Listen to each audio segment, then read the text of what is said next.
Adrian Nantchev, and this channel is all about helping you become a remarkable entrepreneur.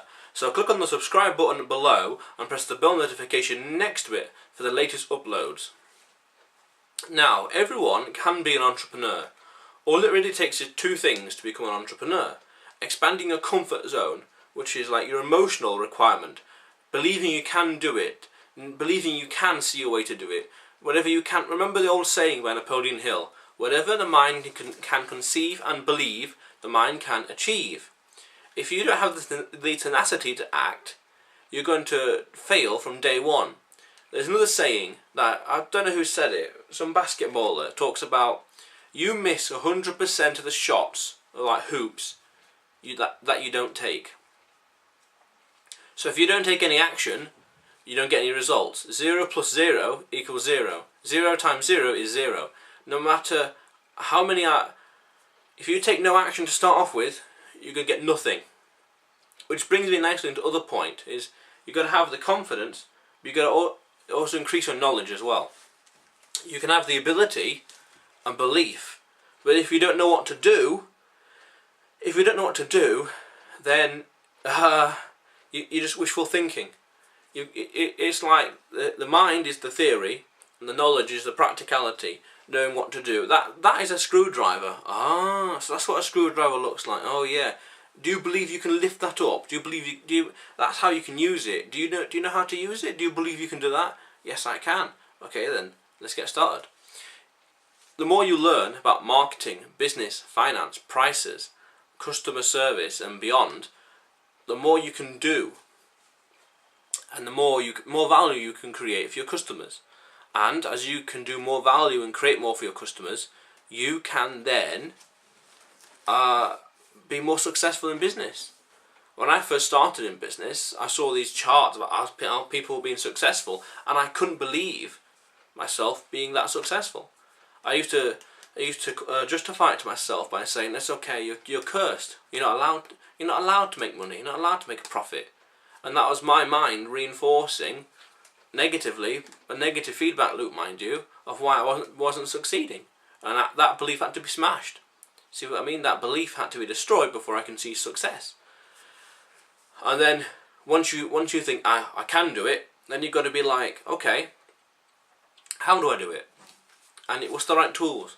What's the right knowledge? What's the right research? What's the right tactics and strategies? You have to learn it, research it, study it, mentors, take it from all sorts of conferences, books, etc. And then thirdly, you've got to do it. Because all these ideas, all this theory is great, it's fine, it's a damn good start. But you get the real results from action. When the rubber hits the landing strip, the plan hits the enemy. Plans that always survive contact with the enemy. So you've got to go out there and actually get started. Because if you don't get started, you get nothing still. So research and knowledge and all that is fine, and I think that's what the majority of people are missing still, like the overwhelming majority of the population. But even from them, they need to take action. And there's a thing I call the paradox of perceived competition. So you've got 10 people, and 9 of them wants to enter the job market. They want to try and search for employment, because they think that starting a business is too risky, too risky essentially. So they're all trying to chase these jobs, and let's say there's only 8 jobs in existence. So that means that one of these people are going to be without a job. So 4 of them are going to get hired, and 1 of them is not going to get hired. Of course, in the real economy, it's much more grand, much more scaled up. So this person thinks that, well, they all think that building a business is risky. So they all clamour and chase for these jobs, and 1 of them won't get hired because there's only 8 in existence. But the other guy, who didn't chase any jobs, he goes the other direction and he starts his own business. And because he starts his own business, he's the only one to do that.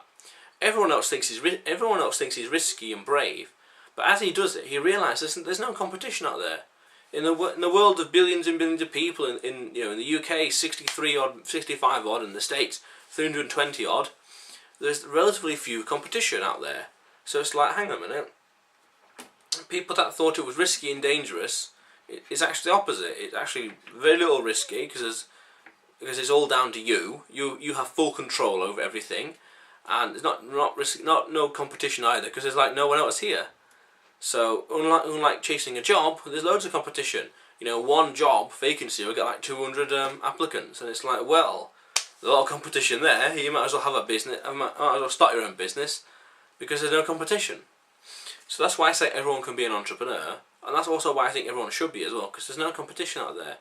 You're taking your head above the trenches, and you're standing out from the crowd. And as you do that, everyone starts to recognise you and thinks, wow, you're brave and smart, and he's going to do cool things. Because we always overestimate other people's ability to do things, and we always underestimate our own ability to do things. So that's worth understanding.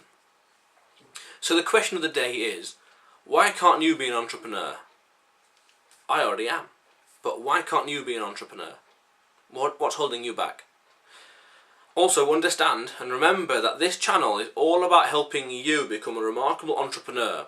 So click on the subscribe button below and press the bell notification next to it for the latest uploads. How cool is that?